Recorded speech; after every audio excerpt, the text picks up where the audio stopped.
Well, today on Game Life Balance US, we are going to talk about interesting mechanics.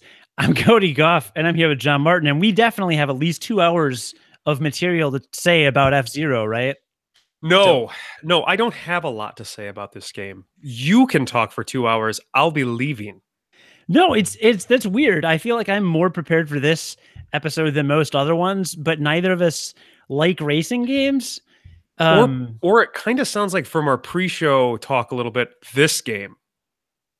Well, I don't I mean, we'll see. So, anyway, John and I are in the midst of, we're about halfway done reviewing every Yeah. video game on the SNES Classic Mini. This week, you have the pleasure or displeasure of hearing us talk about F-Zero. I tell you what, when this game originally came up, I was kind of excited Really? because it had been a long time since I'd played it, and it was a Nintendo made game. And generally, Nintendo made and published games throughout the course of the NES, SNES, basically all of Nintendo's lifespan are great, right? Yeah. So I figured if there was going to be any game that would turn me into a racing fan, it would be F-Zero. Got it. Okay. Okay. So because I'm generally not a racing fan. Sure. Sure. F-Zero did not turn me into a racing fan. Really? Yeah. All right. Well, for some background, F-Zero is a futuristic racing game, this from Wikipedia, developed by Nintendo, published for the Super Nintendo, was released in Japan in 1990, North America in 1991, and Europe in 1992, but no one's watching from Europe. So it's a futuristic racing game. That's really all you need to know. It takes place in the year 2560, but that doesn't matter because nothing matters because there's really very little to this game. I'm reminded of, for the Nintendo Entertainment System, old pro wrestling games that weren't licensed games. Yeah, where it was like generic muscle guy and he's going to punch 3 times and then you're going to fall over and maybe I'll try pinning you. Right. And it's just yeah, for this sure. reminded me of those because you turn on the game, and there's certain arcade games that do this too. You turn on the game and you see 3 characters and you select one. Yeah, there's no UI or anything. There's nothing. There's not even a splash background screen. Yeah, or it's anything. just black. It's like, here's 4 car things, and then you pick one, and then it gives you a couple stats. It's like top speed, top energy, whatever that means. And then it's got a name, and then you just pick it. Yeah, and you don't really know what you're looking at. You're just kind of looking at, because they don't even, they definitely don't look like cars, right? They look like, I don't know, hovercrafts maybe, I guess is the best. They look like what future cars looked like in the 80s. They look like what 80s people thought that cars were going to look like in the future. That's an incredible way of putting it. Incredible. Yeah, and you just kind of get in there and it says, do you want the Jack, Queen, or King cup? Right? Yeah, and here's the other thing. Okay. Did you play this game as a kid? No, I had never played this game before in my life. Okay. So I played this game as a kid, and it's been, who knows, 25 years maybe since I've played it, right? So I completely misremembered everything about this game. I thought there were menus. I thought there was a class cup. I don't know. Maybe I was just thinking Mario Kart because that was Super F, or the F-Zero GX or whatever. Who knows what I was thinking? Point is I wasn't thinking of this game when I was thinking those things. So I was kind of oh, I can pick anything, right? And there's nothing to unlock. There's nothing to, well, it's just, there is something to unlock. You can unlock there's 15 courses total. There's 5 in the Jack, 5 the Queen, 5 the King, and that is all the tracks. But when you can pick beginner, intermediate, or expert difficulty. Right. And you can unlock a master class, which is harder than expert. Yeah, I don't know who would want that. Okay, so I didn't unlock. Spoiler alert! I didn't unlock the master class. I know, shocking. I'm shocked. Anyway, so we're kind of all over. We've started a little all over the place, but basically, the game doesn't present itself in a way that makes you want to play it. Yeah, that's fair.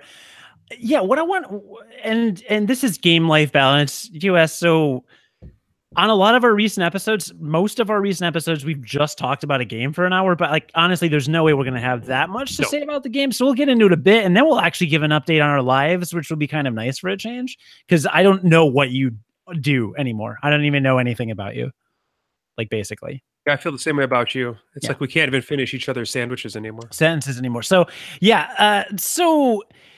Also, fun little side note. We said at the beginning of this whole SNES Classic endeavor that the goal was to reach the end credits of each game. We need to see credits in the game.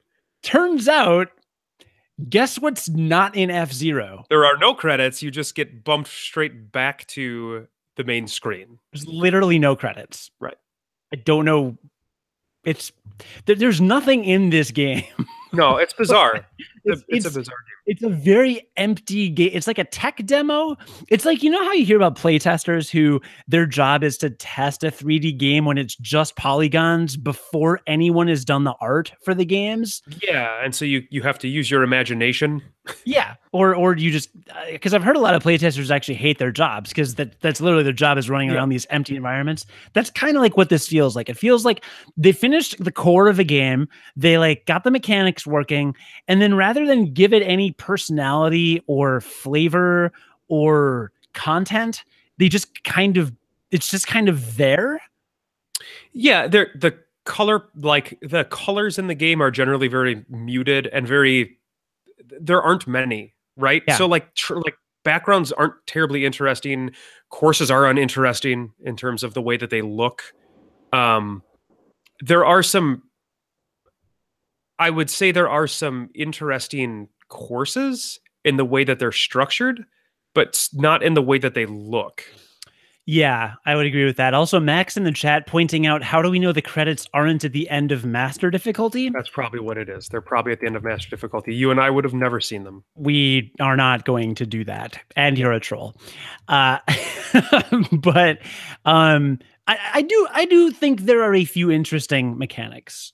So there are these magnet.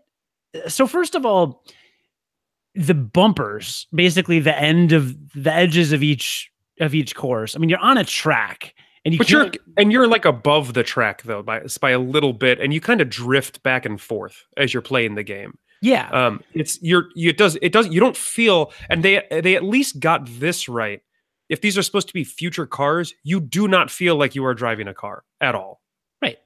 So, but you can't drift off the track like you can in most racing games, including Mario Kart, which is going to be a common reference point for both of us because it's the only racing game either of us really have play racing games. Played, right? Well, when I got my Xbox for the first time, it came with Project Gotham Racing, and I tried it a few times, and just like after the third course, I literally couldn't not get last. I just didn't understand how it worked, so that's pretty much as far as I've gotten. But you can't go off the track. There's bumpers, but when you're touching the edges of the track, you take damage. And you have a health bar.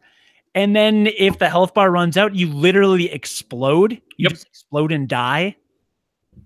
And I guess in the lore of the game, so they actually do expand on some concepts of who the racers are and what the storyline is in the Nintendo 64 sequel to this game, but this game there's nothing, and there's no instruction manual with the SNES Classic, so like there's nothing to even refer to. But so there is that. You can bump on the edge of the track, and then you take damage.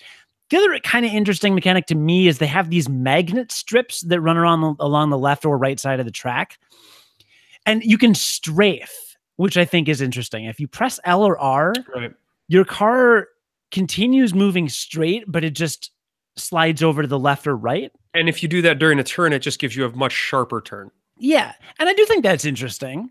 I've never seen strafing in a racing game. Sure. Like GoldenEye style. Yeah, they were trying for something. So they did that, and then when you run into these magnet strips, there'll be one on the right side of the track, let's say. It pulls you towards the right side of the track and tries to slam you into the right wall. So you have to hold L, the L bumper button, to force your car to strafe left, essentially, while it's pulling you to the right. And usually they'll pair these magnets, so there's a strip on the right and then a strip on the left and then a strip on the right. So you have to alternate which bumper you're pressing while to try and stay in the middle of the track and not take damage. That's like a kind of that's an interesting thing, right? Yeah, it feels okay. I agree. It works all right generally. Yeah. And then there's like a windy stage, quote unquote, that kind of pushes your car to one side consistently through the stage, so you end up strafing a lot more. So they did a couple things, I guess. And they have like they basically have, instead of a pit stop like you would get in like a traditional racing game, at the start of every lap, they've got like and in other parts of the race a lot of the time too, they've got like a big health bar strip. So if you run your car over that, it actually restores your health. So I guess they've got that in there too. I don't know. It's a pit stop that's not a pit stop, right? It's a pit stop that you don't have to stop for. Yeah, I mean, God, your description at the beginning just sums up the entire game. It's what people thought the future of driving would look like in the 80s. Yeah. It is The Fifth Element. It is Minority Report. It is every generic movie you've seen with 85 lanes of traffic just flying around each other, but you have a track that's above a city, usually, or a desert or whatever the scape is. So this is hard to review because we don't do racing games, but we do know that a fundamental of racing games, particularly Mario Kart, is a rubber band. Yeah, let's talk about things we don't like for a minute here. Okay, so let's talk about the rubber banding. Explain the rubber band concept. Okay, so the rubber band concept is the concept that in order to make the game fun, fun is air quotes here, in order to make the game fun, it would be boring if you perfectly played a race and it was tuned around a certain difficulty and you got to the end and you beat the next guy behind you by like 45 seconds. That would be boring, right? Mm-hmm. Mm-hmm. Boring. So here's how we'll fix that problem. Anytime that you are ahead of somebody, we're going to make them speed up just enough so that they're kind of like right behind you. So even if you continue to play flawlessly, we're going to make that car kind of sit right behind you a certain amount. And generally, when you increase the difficulty of racing games from this era, again, we only have Mario Kart to kind of use as a source. But when you increase the difficulty, they put that rubber band, the idea of a rubber band being stretched, something is stretched far behind you, and then it speeds up really fast when you let go of the rubber band, right? As you increase the difficulty, that rubber band is going to keep that car closer and closer behind you so that if you do make a mistake, that car's going to overtake you right away. That's kind of the idea of rubber banding. The rubber banding in this game is outrageous. It is outrageous in the sense that you can play the race flawlessly, and you can just touch a wall at the end of one of the races. Even at the easiest difficulty, you can just like bump into a wall near the end and lose your place. Yeah. Instantly. So it was I can't tell you the number of times it was so frustrating getting to the ends of some of these races and having that happen. Yeah.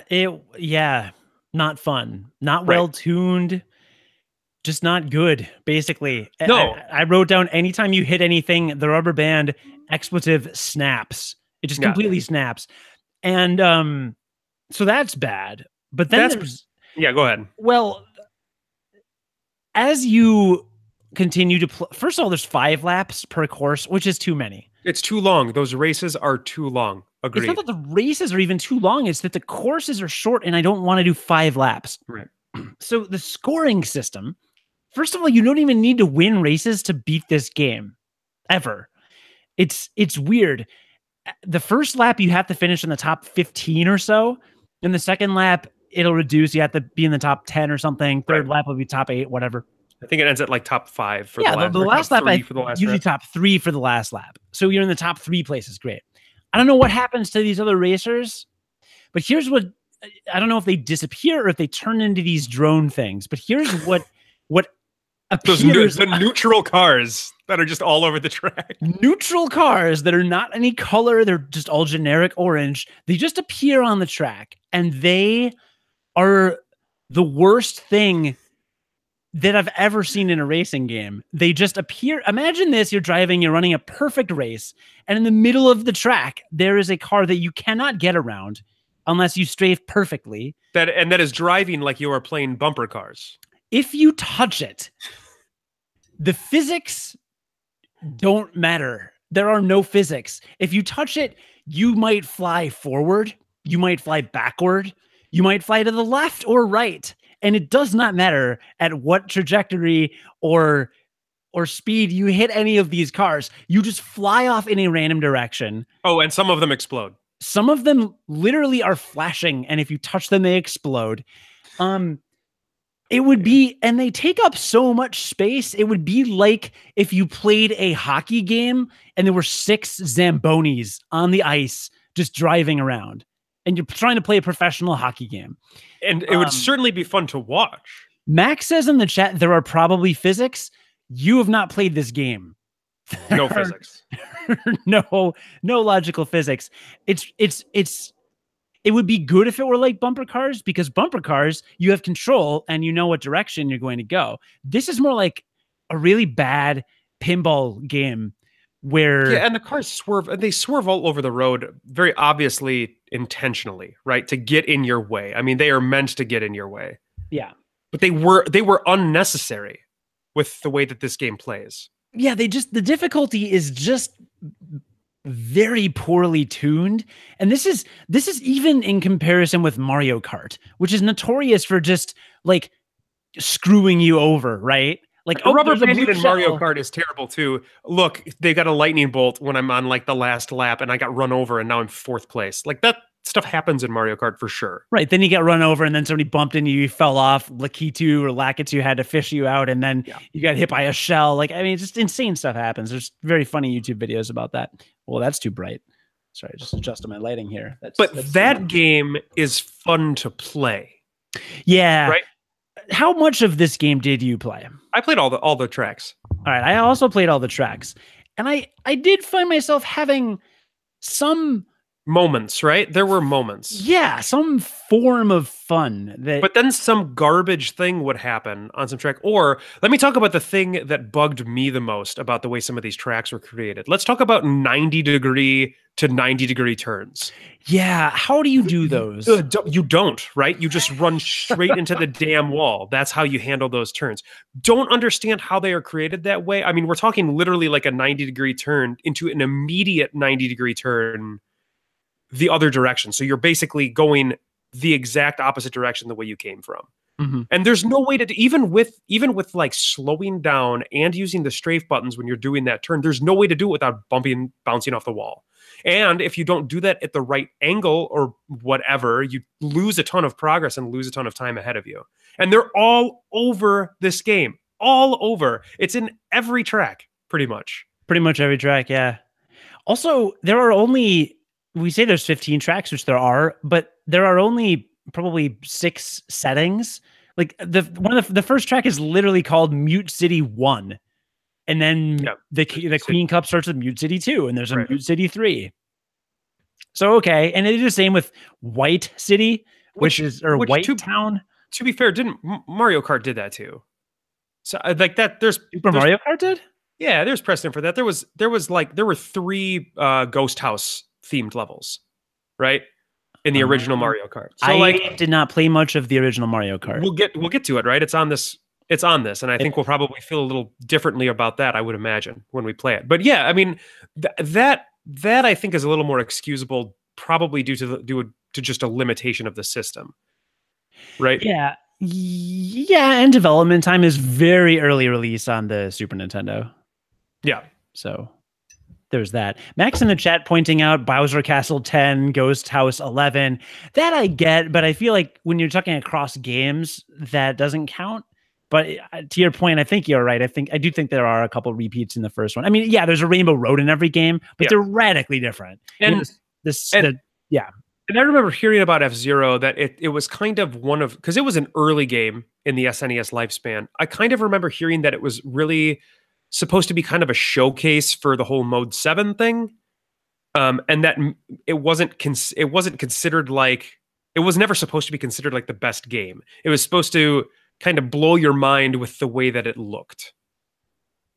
So yeah, because it's got a kind of a fake 3D feel, right? Okay, it's got the feel that Star Fox has only using pixels, right? Whereas Star Fox tried to use polygons. Yeah, and I get that, the Super Nintendo, it's super, guys. Yeah, I get it. Well, and it was a new thing. It was a new thing to the Super Nintendo. It was something Nintendo couldn't do. Well, I need to clarify something real fast. Max is in the chat in all caps. There were 3 ghost houses and Bowser castles in the one game. Okay, I get it. I apologize for not knowing my Mario Kart track.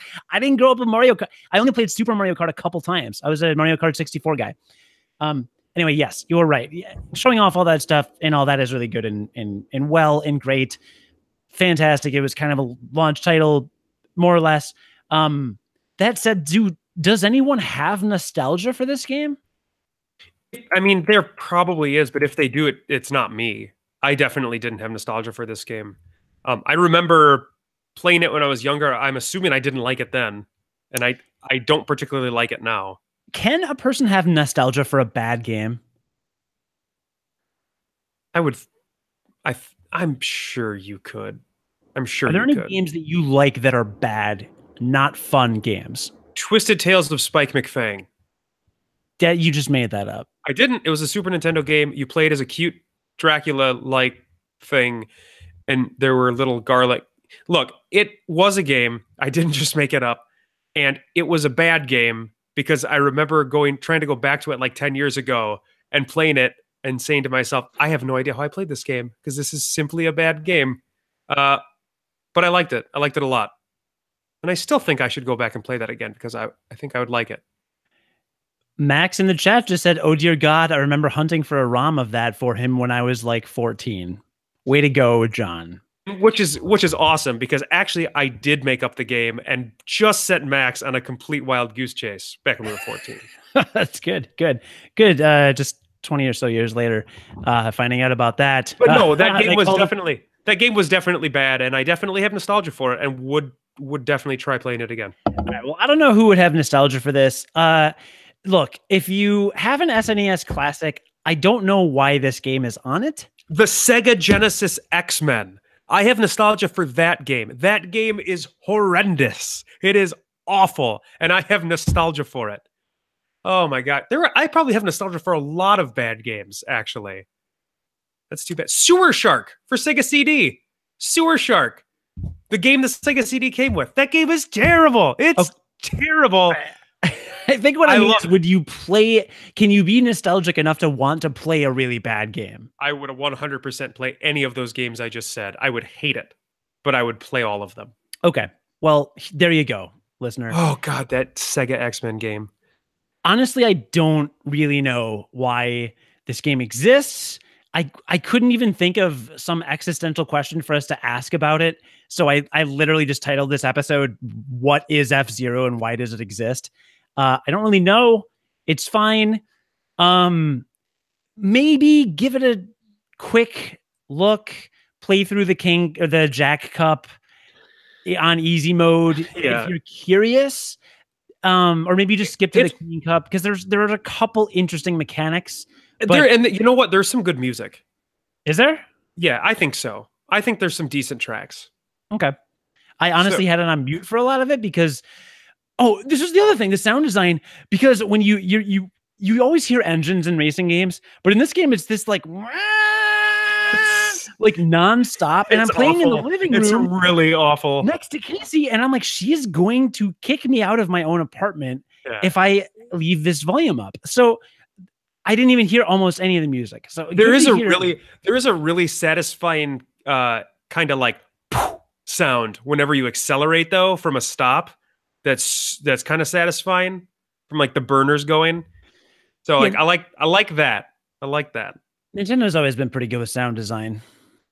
I think the game really exists for Mode 7. I think it exists to be like, hey, look at what this new system can do.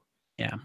And Max Games didn't look like this before. They didn't at all. Max also pointing out in the chat, I love that Sega X-Men game.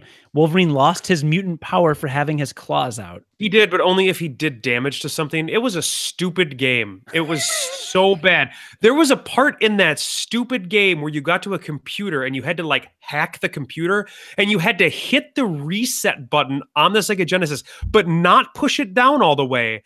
Because it was touch sensitive. You had to lightly graze it with your finger and it would reset the game. And when you started the game back up again, you would be beyond that part because you would have hacked the computer. That's kind of cool. Kind of cool if you have any idea that that's what you're supposed to do. There is literally nothing in the game that tells you that you need to reset that is a bad game. And I owned it and I played a lot. I played it a lot. The Metal Gear Solid games have all done things like that, and they were cool. So that's all I have to say about that. Sure. Anyway, that's all we have to say about F-Zero. I don't think there's... Do you recommend F-Zero? I think, so as far as recommend, I don't think you should spend more than 5 minutes with this game. But I think you should spend 5 minutes with this game and get it was probably the first racing game that certainly Nintendo ever made for the Super NES. It was probably the first one that ever existed. So it's probably worth from a historical perspective, just seeing what that looked like. Sure. All right. But you don't need to spend because what you see, you are not going to see anything in later tracks that is going to be much different at all than what you see in the very first track you play. Other than they're even more frustrating and unnecessarily difficult. Exactly, but there's no like special fun mechanics or anything. There's no. It's just more of the same, but it's kind of like shittier versions of the same thing. Yeah, that's fair. All right. Well, I'm just going to mark down that you were cursing in my podcast that I edit. This is a family-friendly podcast. One S-bomb gives us a PG-13 rating, and then we get one F-bomb to keep that PG-13 rating. That's not true at all. We're not allowed to swear. All right, we're not going to swear. True or false? I have 3 trivia questions for you. Ready? True or false? I got a 50% chance, unless it's a trick question. Nope. I always give you at least one softball, usually. Half the time, all the time. True or false? F-Zero was the first game ever to use the Super Nintendo Mode 7 scrolling.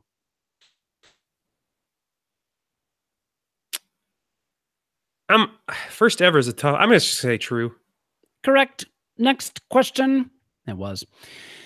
Which obscure-ish console did not feature an F-Zero branded game or expansion? All right, so which of these did not feature an F-Zero branded game or expansion? Okay. A, the Nintendo 64 DD disk drive. B, Super Famicom's satellite-based expansion, Satellaview. C, Virtual Boy. Or D, the e-reader add-on for Game Boy Advance. So which did not feature any F-Zero branded content? I'm gonna say Virtual Boy because it had so few games. I think it had like 8. Excellent guess. Yes. A game called Zero Racers was announced but never released, and a prototype was shown at E3 in 1996. But yeah, you could actually download tracks for the Super Famicom's satellite-based expansion, which was the Satellaview, which is a weird Japanese thing that I know nothing about, that I'm sure the Game Life Balance Australia guys they would know something about it. Yeah, definitely explain in detail. AC probably owns one. AC might own one, actually. Yeah. And there was an e-reader for the Game Boy Advance that you could play. That actually came out in the States. We could have gotten e-readers because they tried to make what kind of cards were they? It wasn't like swipe cards or whatever. Yeah, they weren't Pokemon, I don't think. They made something. Oh, you know what they did? They had like 8-bit versions of games that you swiped cards of. So you could play like Mario Brothers if you had this card with you and you swiped it through the e-reader. And these cards would come in packs of like 5. Actually, on a recent episode of Game Life Balance Australia, AC does talk about how he got an e-reader, and he got it recently, I think, and he was trying to...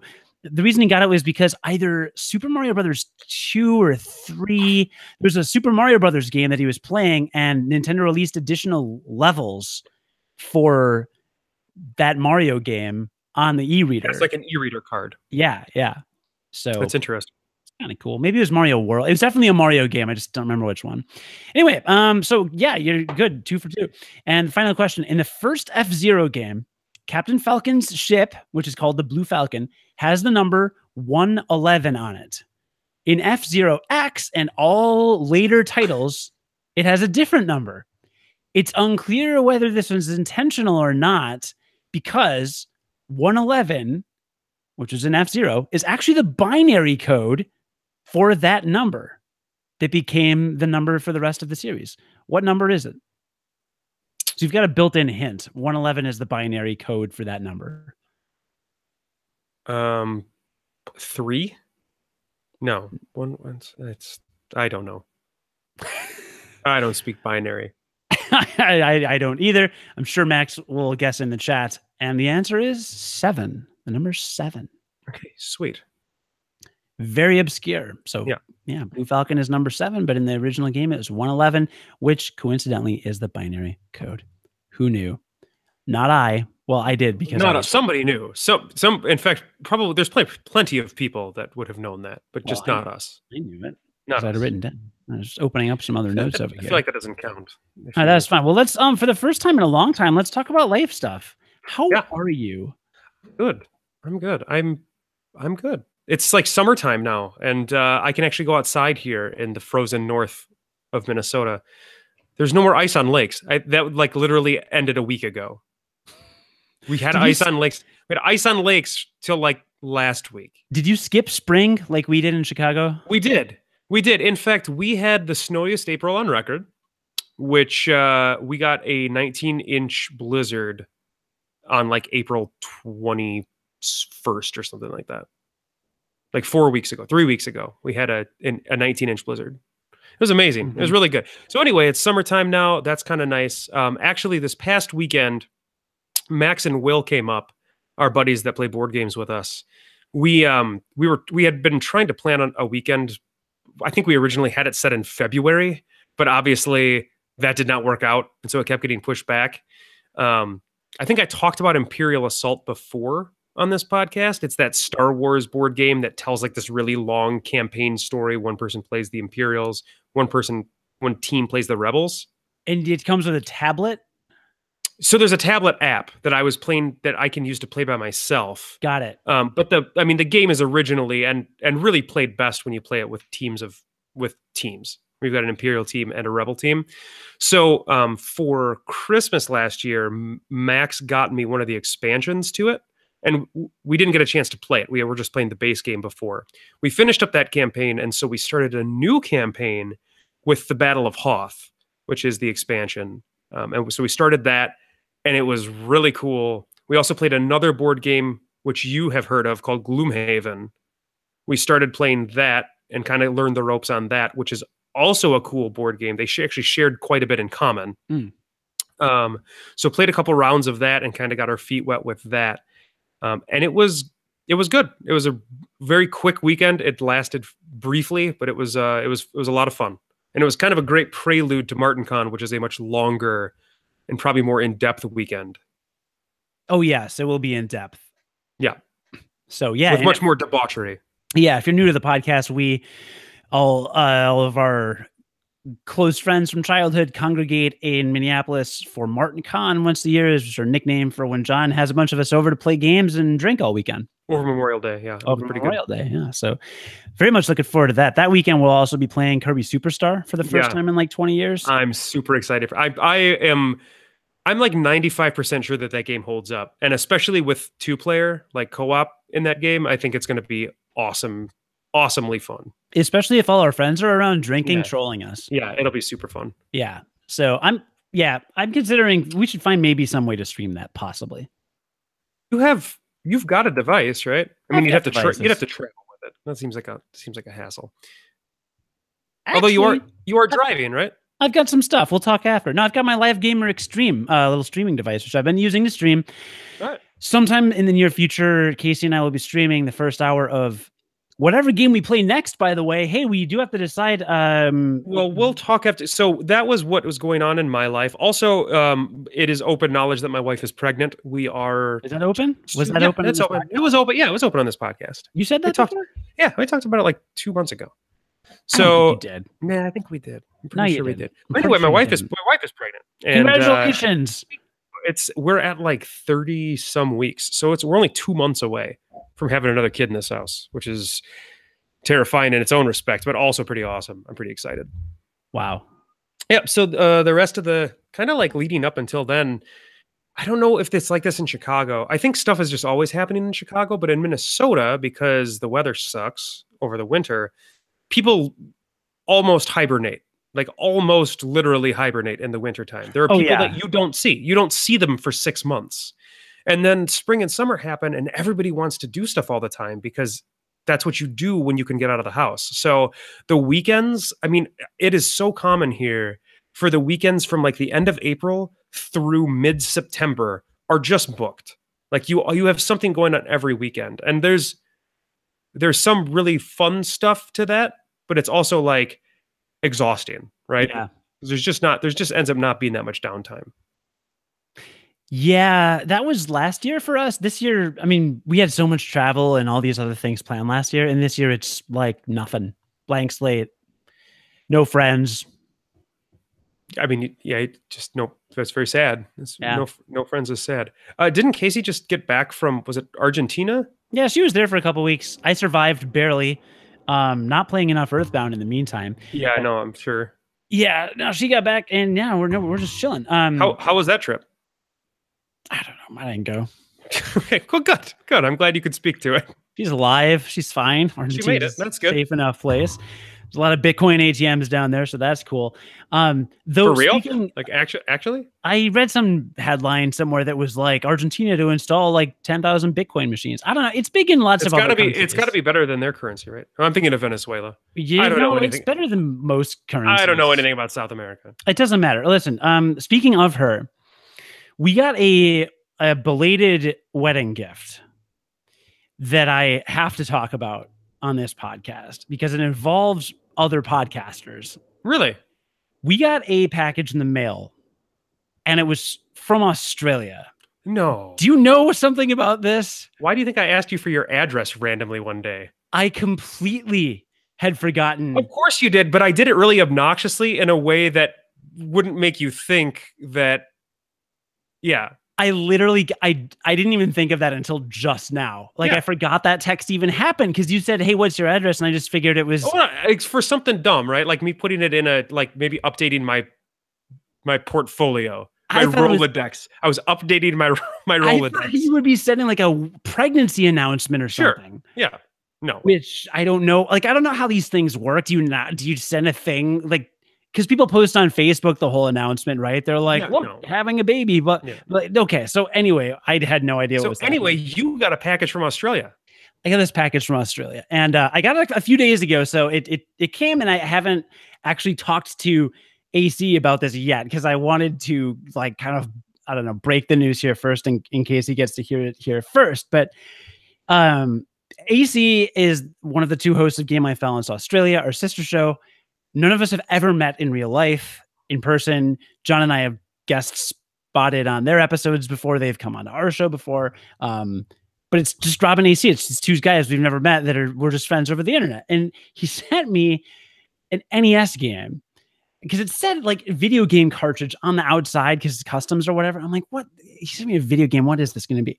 Dude, he said, do you know what he sent me? Yep, I saw it. This is absolutely ridiculous. So I will post this as an image with a thumbnail. So just look at the podcast episode. But like, it is literally, I'm going to hold it up for our YouTube audience. It is a gold NES cartridge that says The Adventures of Cody and Casey. And it has cartoon likenesses of me and my wife next to underneath a movie marquee that says, Casey, will you marry me? Which is how I proposed to her. Right.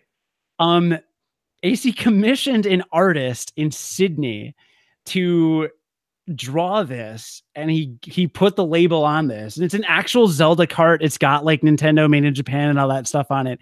And he put the label on, and it was just our wedding gift from literally across the entire world. I was pretty excited when I saw it. I'm not gonna lie. It was pretty awesome. Like, we're very sarcastic and cynical on this podcast, but like, Casey said this a few times. She was like, I'm actually really touched by this. This is one of the good things about the internet. For sure.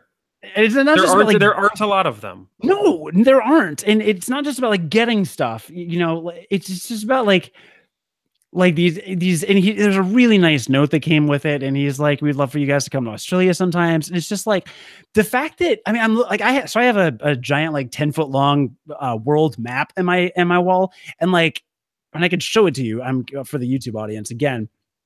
My horrible bedroom. It's a giant map, right? Like there's the US way over in that corner by Pikachu and Adipose. And then like Australia's way over there, like behind a bunch of crap that I have on my bookcase. It's like they're so far away. But we somehow managed to, just through emails and silliness on the internet and giving each other crap on Twitter, like make these connections with strangers. And I don't know, it's cool. And we joke about the Gonna Geek Network being like just this thing we're part of like a lot, but like there's a lot of guys on the network that I actually consider inviting to our wedding. I think I actually did invite AC to the wedding. Sure. As far, but like, I don't know. I'm kind of speechless about it, but I wanted to bring it up and say thank you, like genuinely. And that I don't even have anything smarmy to say about it. It's just, yeah. It's a really cool present. It is awesome. Yeah, no, we've got it. It's displayed on our bookcase, probably next to the 2 chocobos we had as a wedding cake topper. And which I know you took your eyes for a second. It was like, did I even see that? Not that many people even saw that, but I know it was there. I don't think I saw it. But yeah, so that was awesome. So yeah, my Balance Australia. It was unclear whether Rob was a part of it. If he was, thank you, Rob. If not, then I hate you. And I want my money back. But no, AC, you're a stand-up guy. It was a cool thing. So that is now part of my NES collection, which is great. Yeah, and it actually plays Zelda. So it does play Zelda. Yeah, I was told that it is a working Legend of Zelda cart. Yeah, he did mention that. So yeah, that's what's been going on here. Like I said, Casey was like blown. She's like, that's just the coolest thing. She's like, you've been doing this useless, stupid podcast with John, wasting my time so much, and you're just slowly killing yourself, wasting the hours of your life away doing this meaningless, terrible thing. And then I was like, well, I got a video game from Australia now. And she's like, it's all worth it. Yeah, it's weird. He's sent me nine of those so far. Oh wow. So this is your first one. So like, I guess congratulations on that. Yeah, my most recent one was for like finishing my laundry. Like I got one for that. So that was a pretty big day for me. Yeah. So yeah, I got a game with a special marquee for that too. Yeah. So what was the art? It's exactly what you think it would be for a laundry-based video game. Is there a laundry-based NES game? What you think it would be. Yeah, it's called Monster in My Pocket. It's actually a side scroller where one of the levels you are jumping through laundry. Okay. But that's the art, right? The game that's itself? the game that it plays. It plays Monster in My Pocket. Okay. The art is just a laundry basket. It's nothing special. It's special because he made it for me. Okay. Well, I'll make sure that the next game he sends you is X-Men for Sega. Yeah, I don't want that game, but I would play that game. But I don't want that game. I might have to bring you a copy to Martin Con. So bad. So I have nothing to play it on. I mean, we could emulate it, and you could see just how bad it was. Didn't go anywhere. It's a bad game. That's fine. That's fine. Anyway, AC, you're awesome. Yeah, no, those guys. Yeah, it was really awesome. It was cool. So hopefully I'll make it to Australia someday or Japan or something. And now I have to think of something cool to send him as a thank you, because you can't just like send a thank you card, right? It's got to have like, I don't know. You're the drug lord. What, Anthrax or what? No, that's you. If you want to send something nice, that's not what you send. Oh, that's not what you send? You should send a thank you specially made Nintendo game. It should be X-Men for the Sega Genesis. That's what you should send. That should be your thank you. Yeah, no, if it was something deadly, it would still be the least deadly thing in Australia. So yeah, that's actually true. Can't even think of anything anyway. So anyway, you got that, but that's not what's been going on in your life. That's just that happened to you. Pretty much most of it. I do want to know, did you see Infinity War? I haven't seen it yet. I want to see it. My wife doesn't, and so like, it's. When we have like free time on the weekends, if we were ever without Max, we'd want to hang out and do something we both want to do. So Yeah, that's fair. like it's gonna have to be one of those things where I just like go on a weeknight some night by myself, which I'm totally willing to do because I really want to see it. Yeah. But It I have was, not seen. here's my Not review. Better than X-Men Apocalypse. The bar is so low. You set the bar so low. Yeah, pretty low. That's fine. No, what else has been going on in my life? So, if you've ever heard of my day job podcast, the Curiosity Podcast, that's great. Thanks for checking it out. Rate and review. So, I've been doing this weekly professional podcast for the last year, and now it is a daily professional podcast. It's where you've been doing interviews, right? Yeah, You've been doing a bunch of interviews. We talked about Geordie LaForge interview last week, which was amazing. Thank you. Thanks again for plugging that. That was really nice. And you're still doing more kind of professional interviews, right? We're going to release a couple more, but after Memorial Day, we are just going to do these daily episodes. Okay, so we've transitioned. You've transitioned. I am transitioning hard. Congratulations to a daily podcast. Thank you. Yeah, it's very different. The podcasting landscape is changing, basically. So how? Because the episodes that you used to release were what, like about 50 minutes, 40, anywhere somewhere between like 45 minutes to 50 minutes ish. Yeah. Now I'm doing a daily episode that's between 6 and 8 minutes. Okay. So aggregately, it'll be about 40 minutes a week, but spread over 5 days. So what's the workload look like when you do that as a daily podcast? Because you used to prep for your podcast kind of like all week, right? Like there used to be. Yeah, it's very different. I'm enjoying it. And I loved those weekly episodes. I loved interviewing people, and I loved the opportunity to talk to lots of smart people. But anytime you get the opportunity to do something new, it feels nice. It's refreshing, I'm not just stuck doing like an interview every week for the next, rest of my life or whatever. So it's refreshing change. But basically we just thought, we looked at Curiosity, and if you've ever visited curiosity.com, the whole thing is basically learn a few new things every day, subscribe, open our app, whatever. Every morning, got 5 new stories. They're short, they're easy to read. You can skip them if you're not interested in one. And then you go about your day. And it was like, that's very different than saying, hey, listen to a 40-minute podcast once a week. Sure. So instead it's like, hey, listen, if you are on the go, or you're really busy, or you love listening to stuff, or you have an Amazon Echo and you want to say, Alexa, play my flash briefing, now you can do that, and you can add Curiosity. And then every morning it's like, hey, here's like 3 of our favorite stories from today. Ashley, my co-host, and I talk about it for a couple minutes, and then you go about your day. You've learned something. It's pretty cool. And so far, people really, really like it, which is very encouraging. I've gotten more emails about the daily podcast in the last 2 weeks since launching it than I have probably in the last 9 months of the podcast. Oh, for the whole podcast. So that's great. Yeah. So a lot of feedback. And yeah, it's cool and successful, and very strongly encourage you to check it out if you have an Amazon Echo. We're on the flash briefing. We have a Curiosity skill there or whatever. So yeah, or you can subscribe or whatever. And it's, like I said, it's 6 to 8 minutes a day, and we'll see where that goes. Is it called something differently now if I wanted to search for it in like a podcast app? It's still under Curiosity. So it's just like so weird. So did the RSS feed change to where I'm going to have to update? It's the same RSS feed. So it's very interesting because we decided we were going to experiment with it, but not start from zero, because that's not fun. And so we just started putting these daily episodes in our regular feed with the weeklies. So right now it's like kind of cluttered and weird, but like I said, after 2 weeks from now, it'll just be daily episodes, but it's all under Curiosity Podcast, and we're still working out branding and stuff, but it's very different. And partially, I do want to say, for our audience, which is very important because this is our show. That's part of why like the scheduling's been a little off with Jon and me. We haven't exactly been the diligent 2 weeks like Game of Thrones Australia is very consistent. I've let the ball drop a couple times, or something will come up last minute or whatever, but workload should even out, and we should be a little more consistent just in time for summer to hit and then everything to go to hell again. But yeah, summers traditionally have been bad for us. We'll see though. I'm going to be in a lot more this summer, just by virtue of the fact that I'm going to have another baby here. So yeah, same here. because I'm not having a baby. Because you're not having a baby here. But I'll be in more because you're having a baby. Right. That's what I'm saying. Right. Well, good. Well, good for you. That's awesome. Thanks. Yeah. It's more of just kind of like an announcement and like here's why I'm.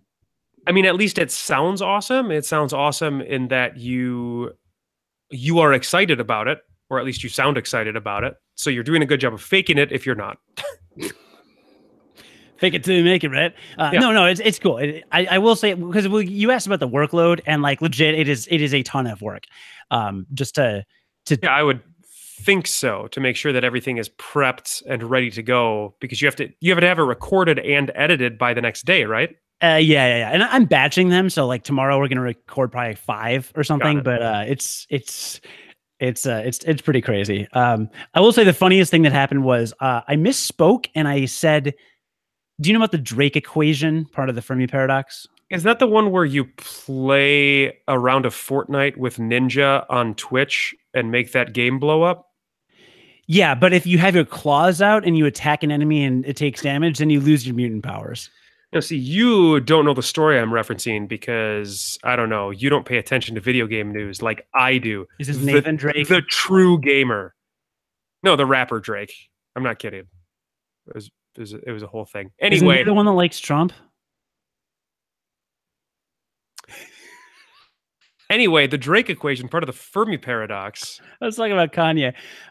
Fermi paradox is the paradox that, like, statistically, there probably a zillion aliens, so why haven't we contacted any? That's the paradox. That's actually not the paradox.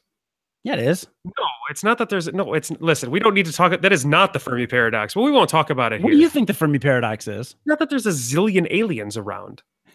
Okay. It has nothing to do with the number of other alien species around, because we don't even know where we fall inside the Fermi paradox. Right, fine. The Fermi paradox is right. We don't even know where we. The universe is so huge, there's probably other life, right? Or is there? Isn't it weird that in such a big universe, there's no other life? Or if there is life, why hasn't it contacted us? It's something roughly that-ish, right? Kind of. Yeah. All right. You know what? It mostly is about the great filter more than anything else, right? Like anyway, you're talking about the Drake equation. What is this Drake equation? The Fermi paradox is the apparent contradiction between the lack of evidence and high probability estimates for the existence of extraterrestrial civilizations. Is that not what I said? You said there are zillions of aliens all around. Okay. High probability estimates for the existence of extra. Okay, that's fine. I mean, you're like reading a Wikipedia entry, right? Like that's not what it's about. It's not about that there's a bunch of aliens everywhere.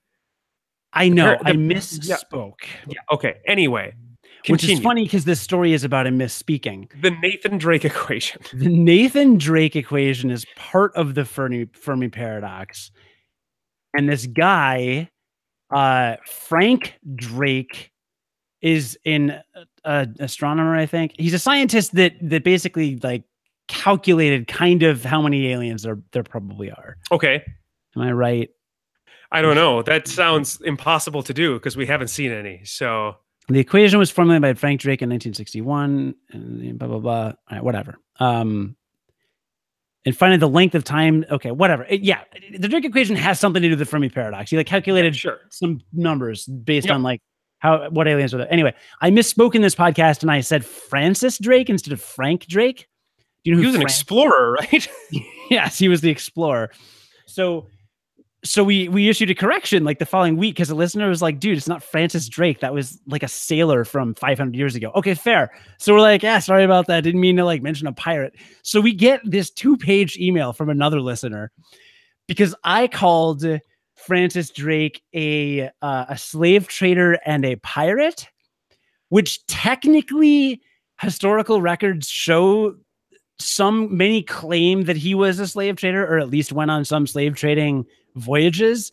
And the Spanish labeled him a pirate, even though he was a privateer for privateers. Yeah, privateers were different. Yeah, they're mercenaries.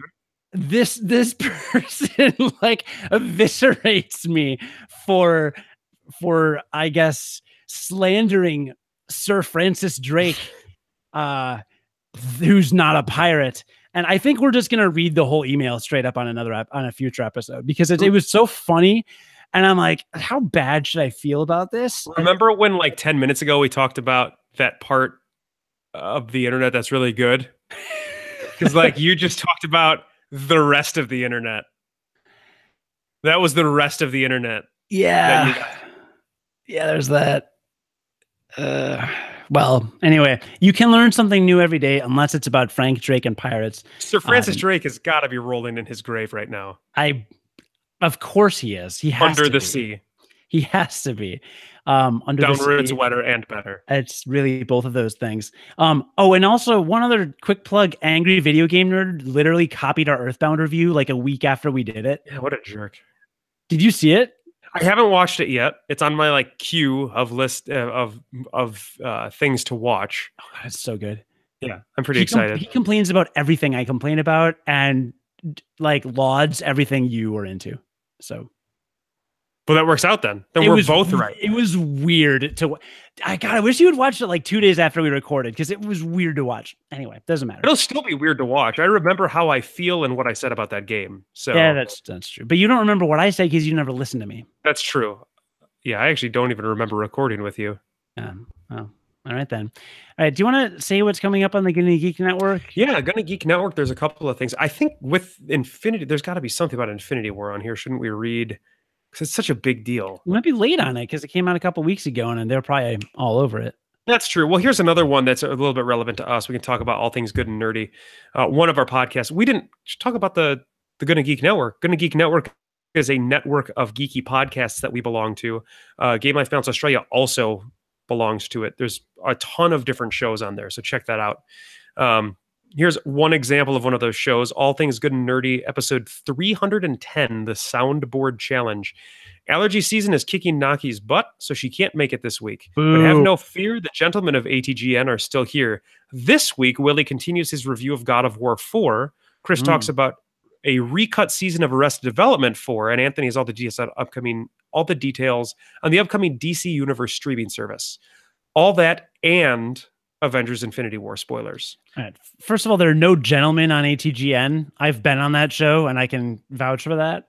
Yeah, I've watched that show. I agree with you. Have you God of War Ford? Aren't you a God of War fan? I haven't, but I am a God of War fan. But our PS4 is not in a place where I can really play it. It's our desktop box in the living room, right? It's like what we're using to stream Netflix and all that kind of stuff. Oh, got it. So it's not really in a place for me to use it. All right. I'm excited about that recut of Arrested Development Season 4 because Casey won't watch it because she insists it can't be as good as the first three. It's not. It's not. I didn't think it was. No, definitely not. But are you excited about Season 5? Because I kind of am. I am, because you know that they're going to go back to like what made the show good. And I like this idea of a recut Season 4 because, listener, if you don't know anything about Arrested Development, when they filmed the fourth season, they kind of filmed it all over the place and haphazardly when they could get the actors in. And so all of the episodes are kind of like a wheel and spoke idea where they're all happening at kind of like the same time. It's like a weird thing. There's like not a lot of continuity to it. Yeah. So they're going to recut it to make it a continuous story. Who knows if that's going to turn out? It probably won't. But it's a lead up to Season 5, which I bet is going to be awesome. Wait, the producers are recutting it? It's not like a fan recut? From what I understand, they're releasing a recut on Netflix. Oh, holy crap. Oh, that's huge. Yeah. No, it's going to be like an official one. Okay, I'm really down for it now. Wow. Yeah. If I remember what I read correctly. I could be making that up. We do that all the time here. Yeah, that's true. We really do. Also coming up on, or just having come up, or sometime on Game Life Balance Australia, episode 58, A Waterbed Full of Wii. Is VR the gaming of future? I read that wrong. Is VR the future of gaming, or just a fun little experience akin to a showground attraction? This week, AC and Rob deftly maneuver to answer neither of these important questions as they review the PlayStation VR. Also in this frankly riveting episode, God, they're so cheeky. Even their promo copies. Yeah, of course. Of course, they're promo copies. I love it. Yeah. Also in this frankly riveting episode, Rob has been watching Star Wars instead of playing video games. Why? While AC has been playing video games instead of watching Star Wars, may the third be with you. God, I love those guys. Star Wars rules. That's why. Are you going to see Solo, a pointless story? Yeah, I'll see Solo. Hey, look, the side stories so far, I feel like have been good. But I don't know. What do I know? Yeah, nothing. One other quick thing before you do the closing deal. I thought Rogue One was really good. In fact, it's one of my it's like on the top. It's probably in my top 5 Star Wars movies. It might even be top 3. I've watched it multiple times. I like it a lot. Rogue One's fine. Yeah. I've watched all of Arrested Development at least 4 times. Yeah, that's true too. Quick update. I am level 70 in Final Fantasy 14. Oh, that's like the end of the game. You won. I have finished the main story content in Stormblood, the second expansion. So you're like literally caught up? I am literally, well, no, there are still some main story quests because they released a patch. Right. While I was catching up. But just like the main story that they originally told with the expansion, you're done with. Yes, I am a max level in a massively multiplayer online RPG for the first time in my life. Wow. It took me 505 hours. You should be proud of that. I feel awesome. Yeah, you should. And I still love that game so much. That is an accomplishment. That's good. I'll tell you what else I've been watching before we conclude this episode. I started watching The Office. I've never watched that show before. Not the British one. The English one. Right. American, you mean? Sure. English is British. English is right. Sorry, I misspoke there. Right, the American Office, and that show. I am sad that I waited this long to watch that show. Yeah, it is phenomenal, and I didn't realize just how many like comedy writers had their hands in it, and how many big actors are in it, and big actors like got their start in the show. It's pretty incredible. It's pretty incredible, and it's really funny. It's good. I'm glad you're digging it. You're gonna be able to binge that when you have a kid. I can binge that because the episodes are like 20 minutes long. So it's the kind of thing where I'll literally just like lay in bed and watch an episode before I fall asleep. Yeah. Well, hey, you think you're behind? We're watching the original Star Trek. We're on season 3. Remember you saying that? We're on season 3. The goal is, do you know what a goal is? There's an actual date. So the second Sunday in January, or second Sunday in June, I'm bringing Casey with a couple of our friends to WWE Money in the Bank pay-per-view. Mm-hmm.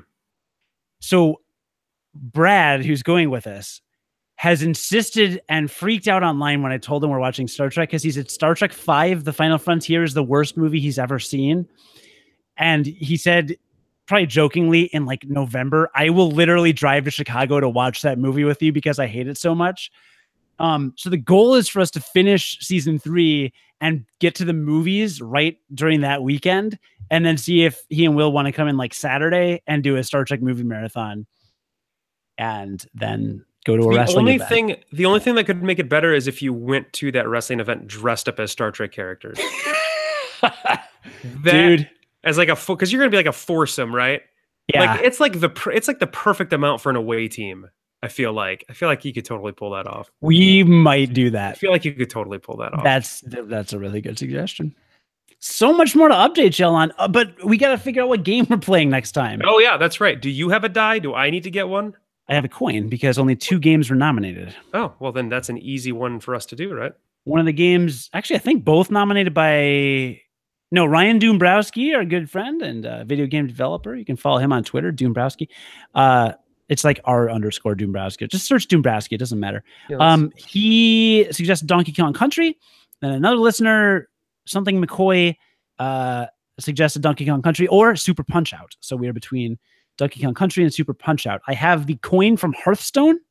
It has a 1 on one side and a 6-sided shape on the other. Which do you want, Donkey Kong Country or Punch Out to be 1? One is not the face of a coin, but I guess if I have to pick, I'll pick Donkey Kong Country because it was the first Donkey Kong Country. Ah, good call. By the way, Donkey Kong Country has been nominated, I feel like 8 times. Why does everybody want us to play that game? It's not even that good of a game. We'll see about that. We'll see about that. I don't think that that's a terribly like unpopular opinion. It's okay. It's all right. I'm gonna point the game in my crotch as slowly as possible. Anyway, one really is Donkey Kong Country. It's not a 2. What's the other side? It's the umbrella core. The umbrella core. Right. All right. You ready? Yep, I'm ready. Oh, that was really embarrassing. That was awesome. Well done. Right, hang on. Here we right go. in the crotch. I don't remember how to. I caught it, and then I did that, and it is. It's not Donkey Kong Country. It's not. It's never going to be Donkey Kong Country. It really, we really have. So Super Punch Out. Yeah, the best puzzle game that there ever was. It's not a puzzle game. It's a puzzle game. We'll talk about it. We will talk about it. So next time on Game Life Balance US, hopefully in 2 weeks or just over. Yeah, Super Punch Out. I haven't played it in a long time. Have you? No, I think I beat it when I bought it.